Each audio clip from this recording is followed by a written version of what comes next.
Bueno, gracias por la presentación. Bueno, yo vengo a contarles la historia de DART.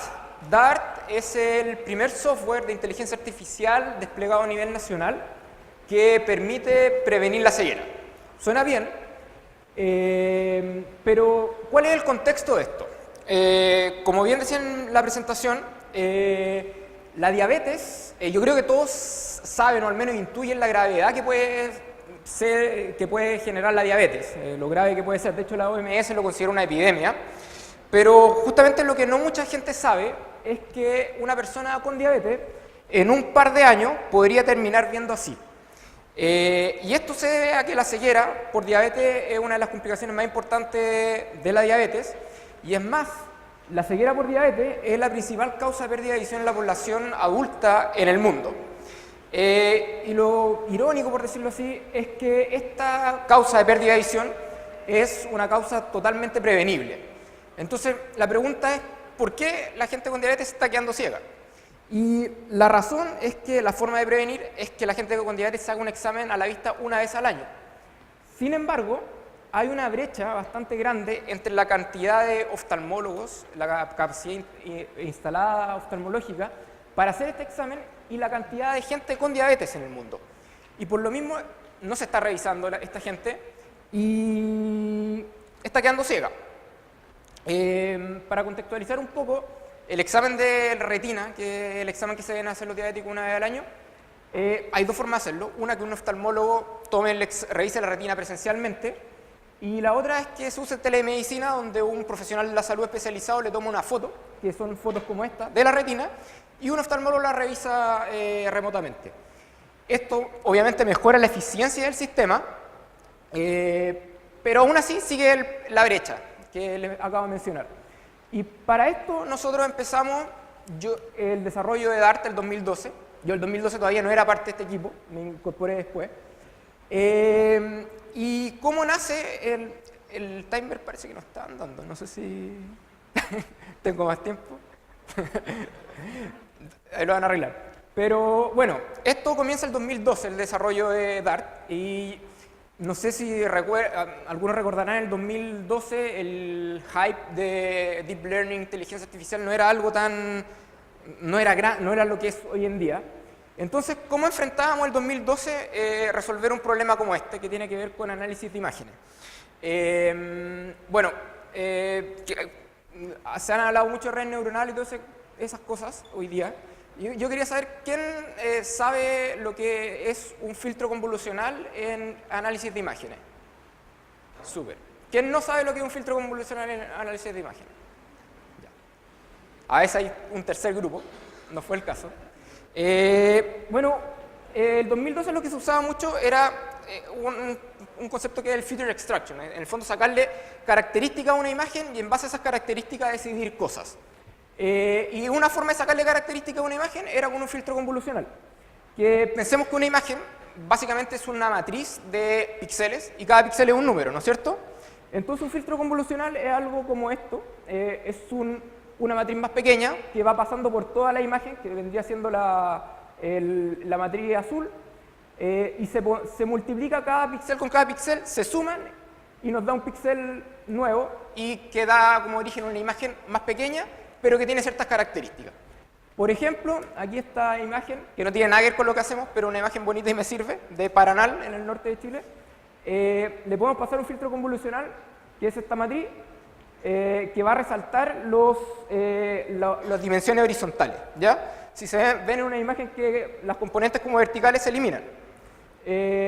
Y lo mismo, pero para las componentes verticales, estas son componentes en diagonal y esto de contorno. Entonces alguien podría decir, ok, quiero diferenciar, por ejemplo, caras de edificios. Y alguien puede decir, ok, probablemente un edificio va a tener muchas más componentes verticales y horizontales que una cara, ¿no es cierto? Entonces podría decir, ok, si se activa mucho con un filtro convolucional horizontal o vertical, vamos a decir que es un edificio. Eso es una manera bastante inocente, digamos, de decidir si algo es cara o es edificio. Pero podríamos complejizar un poco esto y ponerle una red neuronal ahora. Se ha hablado harto de red neuronal hoy día. ¿A alguien no le queda claro lo que es una red neuronal? Que levante la mano. Tanto, ya, ahí hay alguien. Pero básicamente una red neuronal es un modelo matemático donde entran valores que podrían ser estas activaciones que yo les dije, y se ponderan por valores intermedios y nos da un resultado, y esos valores intermedios se van entrenando con iteraciones. Y el entrenamiento es importante. Entonces, usando este tipo de cosas, el 2012 terminamos el año con algo funcional, que estaba dentro del estado del arte, que era capaz de reconocer cuando una retina tenía algo o no tenía algo. Sin embargo, el estado del arte del 2012 en imágenes no era algo muy impresionante como lo de hoy día. Entonces, ¿pero qué pasó? El 2012 obviamente teníamos nuestra primera versión de Dart y había que seguir con esto porque había que generar tracción. Principalmente había que desarrollar un producto, porque hasta ahí lo que teníamos era un prototipo. Un producto es mucho más que un prototipo. Necesitamos una interfaz donde el tecnólogo medio, que es el que toma este examen, lo pudiera subir a nuestra plataforma, lo revisara nuestro sistema automático, descartara aquellos exámenes que no tenían nada, los exámenes que sí tenían algo los derivamos a una interfaz para que un médico oftalmólogo lo revisara y pudiera dar una recomendación de conducta para el paciente. Y por otro lado había que generar tracción, había que abrir mercado, había que presentar en conferencias de medicina, hacer pilotos y, bueno, financiar esto también con distintos fondos. Y en eso nos dedicamos desde el 2012, yo no estaba, pero en eso se dedicó la empresa hasta más o menos el 2015. Pero el 2012 pasaba en otras cosas, además de nosotros. Bueno, principalmente estaba sonando el Gangnam Style, muy fuerte, Call Me Baby también, pero había otra cosa importante que la mencionaron hoy día, que era la competencia de ImageNet. Esta competencia, es una competencia que venía del 2010 como tal, y lo que consistía era en clasificar distintas imágenes en distintas categorías, por ejemplo, casas, perros, autos, etc. Y hasta el 2012, la mayoría de los equipos que participaban en esta competencia usaban técnicas muy similares a las que yo les acabo de hablar, el Feature Extraction, sacarles características a la imagen. Pero el 2012 se produce un quiebre bastante importante, como hoy día hablaron en la charla de la mañana, Natacha, y aquí me quiero remontar un poco un tiempo más atrás, de hecho a 1989, que fue cuando Yann LeCun, que es un científico hoy día es director del Centro de Inteligencia Artificial de Facebook, junto con otros colegas propusieron un modelo de red neuronal que era la red neuronal convolucional, que en vez de tener estos nodos con distintos valores, lo que se hacía era tomar estos filtros convolucionales y ponerlo en vez de los nodos. Entonces, ¿cuál es la gracia de esto? Es que ya no estamos solamente a partir de características que alguien decidió metiéndose en un modelo matemático que decida a partir de esas características qué es lo que tiene que decir, sino que el mismo modelo, la red neuronal, decide qué características usar. O sea, decide si tiene que usar filtros verticales, horizontales, etc. Y bueno, esto fue en 1989, tuvo varias aplicaciones. De hecho, se ocupó en el Servicio Postal de Estados Unidos para identificar cómo lo escribían a mano. Pero no era muy escalable principalmente porque era necesaria una capacidad importante de procesamiento. En los 90 no existía esto. Y también se necesitaba entrenar con una cantidad importante de datos. La situación cambió en el 2012, obviamente. Ya había GPUs ¿cómo se llama? Ya había una gran cantidad de datos disponibles para entrenar. Y un equipo de la Universidad de Toronto, liderado por Alex Krzyzewski, siempre me complica decir ese nombre, participó implementando una red que era más o menos una variación de AlexNet, una red neuronal convolucional, y tuvo muy buenos resultados. De hecho, aquí está la gráfica del error. Obviamente el que tiene menos error es el que tiene mejor resultado. Del primer, segundo y tercer lugar en los años, y como vemos, el 2012, AlexNet superó por más del doble, digamos, al que venía segundo. Y en esta competencia también se produce otro que es importante el 2014, que es cuando Google participa en esto con una arquitectura de red que se llama la Google LeNet, que se lo pusieron un poco en honor a Yann LeCun, que es esta red que la habrán visto hoy día en la mañana, y que además de ser una red neuronal convolucional que tenía otra arquitectura en las convoluciones, tenía la característica que era una red muy profunda. Esto ya era Deep Learning. De hecho, para poder entrenar esta red neuronal no se podía entrenar desde el principio al final, sino que había que entrenar de aquí para que los pesos pudieran llegar al final. Y esto fue bastante importante. De hecho, yo creo que entre el 2014 y el 2015 hubo un quiebre en la percepción de la gente con respecto a Deep Learning e inteligencia artificial. De hecho, lo saqué de Google Trends, buscar Deep Learning, como buscaba la gente, y se ve que el 2014 justamente empieza a haber un aumento bastante importante de la búsqueda de Deep Learning. Y yo también asocio que entre el 2015 y 2014 y 2015 pasó otra cosa que, no sé si se dieron cuenta, pero el traductor de Google empezó a funcionar bien. Antes funcionaba, pero el 2014-2015 empezó a funcionar muy bien. No necesariamente relacionado con el Deep Learning, tiene que ver con otras arquitecturas que se empezaron a usar, pero lo que quiero transmitir es que entre el 2014 y 2015 la gente empezó a confiar en temas de Deep Learning e inteligencia artificial porque lo veía en sus teléfonos. ¿Y cómo nos afectaba esto a nosotros? Bueno, el 2015, del 2012 al 2015 ya habíamos hecho la pega. Teníamos un producto, no era un prototipo ya. Teníamos tracción, teníamos un par de pilotos andando, pero nuestro modelo seguía, y la gente ya estaba confiando en inteligencia artificial. O sea, no era lo mismo hablar de inteligencia artificial el 2012 que el 2015. Era todo bueno, pero nuestro modelo seguía usando la técnica antigua. Pero la buena noticia es que estaba Deep Learning y parecía que esto era una cajita mágica, donde era cosa de meterle muchas imágenes, entrenarlas y íbamos a tener resultados espectaculares igual que los de que los de ImageNet. Era una bala de plata, pero como sabrán ustedes, las balas de plata no existen. Y abordamos el problema de esta manera y la verdad que los primeros intentos chocamos contra la pared. No tuvimos los resultados esperados y principalmente yo lo atribuyo a que es muy distinto y clasificar cosas como un perro, una casa, un auto, que son cosas que un niño lo puede hacer, a clasificar cosas, por ejemplo, cuál de estas retinas corre más riesgo de quedar, de la persona con esta retina de perder la visión. Es algo más complejo, del punto de vista de imágenes. Y lo que pasa es que las redes neuronales principalmente tienden a decidir cosas no con los detalles, porque las primeras capas son las que identifican los detalles como las líneas y distintas cosas. Las capas que están más al final, que son con las que se toman la decisión, ven cosas más globales, como narices, por ejemplo, ojos, y para imágenes médicas son importantes los detalles, por lo menos en estos casos. De radiografías de tórax también, por ejemplo, para nódulos pulmonares o en escáner. Y también se pierde un poco la espacialidad. ¿Qué significa esto? Que las redes neuronales, como las que les mostré por lo menos, no identifican, no hacen mucha diferencia de dónde está lo que encontraron, sino que está. Y lo otro es la cantidad de datos.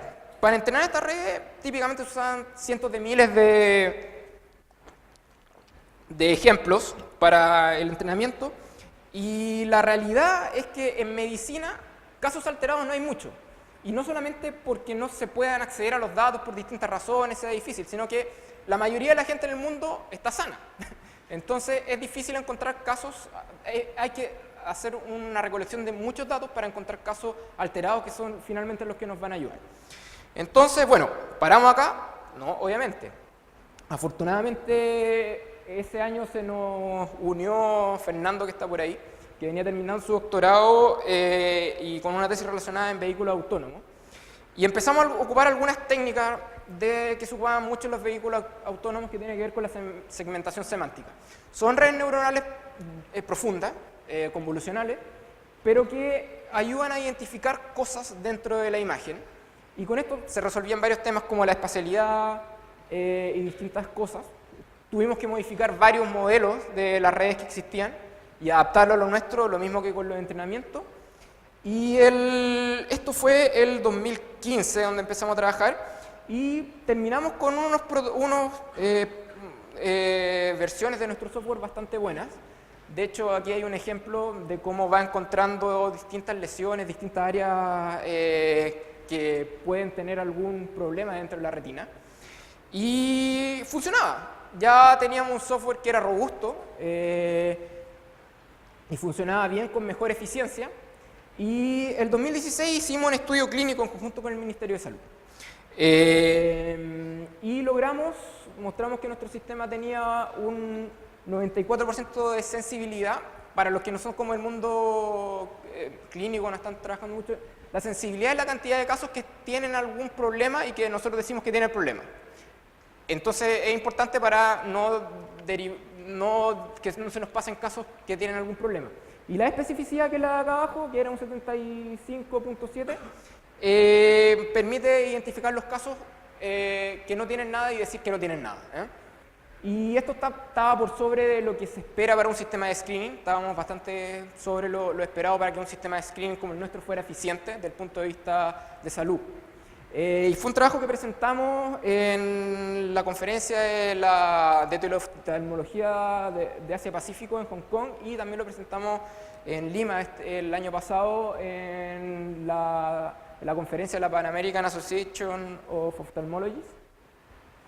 Y bien, llegamos al 2018 con un software que funcionaba, que ya habíamos hecho un estudio clínico, y afortunadamente después de, esto ya fue el 2012, de 6 años de trabajo, el Ministerio de Salud acá en Chile decide usar nuestro software como el estándar para revisión de exámenes de fondo de ojo. Y por eso, hoy día podemos decir que nos hemos convertido en el primer software, yo creo que en el mundo, hasta lo que hemos visto, que está desplegado a nivel nacional, generando valor a la salud y que usa inteligencia artificial. Y fue un gran hito que hemos logrado. De hecho, internacionalmente es algo que nos han visto muy bien por esto. Y claro, hoy día estamos revisando más de 1000 exámenes al día de pacientes diabéticos que van a la atención primaria, y estamos tratando de escalar esto en distintos países de Latinoamérica, y nuestra meta es poder llegar al 2020 revisando unos 30.000 exámenes diarios en distintos países de Latinoamérica. Nuestro equipo, de ser una persona en el 2012, se ha convertido en un equipo bastante más grande, con 6 ingenieros trabajando a tiempo completo y un equipo de oftalmólogos y médicos que nos apoyan. Y la pregunta es, ¿qué viene ahora? Obviamente, queremos ir más allá, además de escalar nuestra solución que ya existe en el resto de los países, y estamos trabajando algunas otras patologías, principalmente cáncer de mamas. No principalmente, en realidad principalmente estamos viendo radiografía de tórax para poder identificar patologías en radiografía de tórax, y también en algunos otros proyectos que estamos empezando que tiene que ver con el cáncer de mamas. Pero los problemas que yo les mencioné al principio, de la espacialidad, por ejemplo, de la cantidad de datos, siguen siendo problemas. Y que probablemente son problemas más fuertes acá, porque hay prevalencias, por ejemplo, cantidad de gente que tiene la patología, en el caso de la retinopatía diabética, que es la ceguera por diabetes, es alta. O sea, no es tan difícil encontrar casos con la alteración. Eso no pasa en otras patologías. Entonces, como dije, meanwhile, ¿qué está pasando en el mundo? ¿Y qué estamos viendo? Hay algunas redes que son bastante interesantes. Este es un trabajo del 2016 que se conoce como DenseNet, y que estamos también usando. Como les dije, en las redes neuronales convolucionales, las capas del principio son las que identifican los detalles, ¿no es cierto? Las rayitas, ese tipo de cosas. Y las capas que están más al final detectan cosas más globales como narices, ojos, y a partir de eso se hacen las decisiones. Esta es una red que ocupa, por ejemplo, cosas del principio de las primeras capas, o sea, los detalles, y se lo incorpora a todas las capas siguientes como input. Entonces permite que cada capa vaya tomando decisiones no solo con la capa anterior, sino que vaya tomando con las capas que viene antes. En procesamiento, imaginarán que es bastante más complicado para poder hacer esto, pero es un buen inicio para empezar a abordar problemas como los que les estaba mencionando en temas de imágenes médicas. Por otro lado, está el tema, que no lo mencioné, pero que es cierto, si se dan cuenta, uno, en general, y los médicos también, no aprenden a reconocer una imagen de otra, a distinguir una imagen de otra, viendo 100.000 exámenes. Lo que hace el ser humano es ver un par de casos y a partir de eso es capaz de generalizar. Y eso claramente no se lograba, por lo menos con las redes neuronales que se están utilizando. Y hoy día existen distintas técnicas, pero hay una técnica que me gusta mencionar porque la considero bastante atractiva. Es una técnica que, ¿cómo se llama? Propuso la gente de DeepMind, de Google DeepMind, que tiene que ver con las redes neuronales aumentadas en memoria. ¿Qué significa esto? Que una red neuronal ya no es una red neuronal, sino que hay una red neuronal que controla una memoria externa, y que es donde se van guardando distintas cosas. Entonces tengo dos niveles de aprendizaje: la memoria, que es un nivel de aprendizaje rápido, donde van guardando cosas, decisiones rápidas, y tengo esta red neuronal que controla dónde dónde se escribe en la memoria, que va aprendiendo más a largo plazo. Entonces eso permite ir desarrollando estrategias de aprendizaje y solucionar estos problemas que hoy día se llaman como one-shot learning o few-shot learning, que tiene que ver con aprender con pocas imágenes. Y también es otra de las redes que estamos explorando y para abordar estos problemas que les acabo de mencionar. Bueno, finalmente, para cerrar, en TeleX nuestro objetivo es generar inteligencia artificial y ser un referente en esto, en soluciones que permitan mejorar la calidad de vida de las personas. Así que, bueno, en realidad estamos buscando colaboración. Si a alguien le ha interesado la charla, todo lo que comentamos, los invito a que me hagan preguntas, que conversemos, porque queremos hacer esto y mucho más relacionado a salud, y ojalá ser un referente desde Chile y en Latinoamérica en generar tecnología con inteligencia artificial y que permita mejorar la calidad de vida de las personas a través de la salud. Así que muchas gracias y bienvenidas a sus preguntas.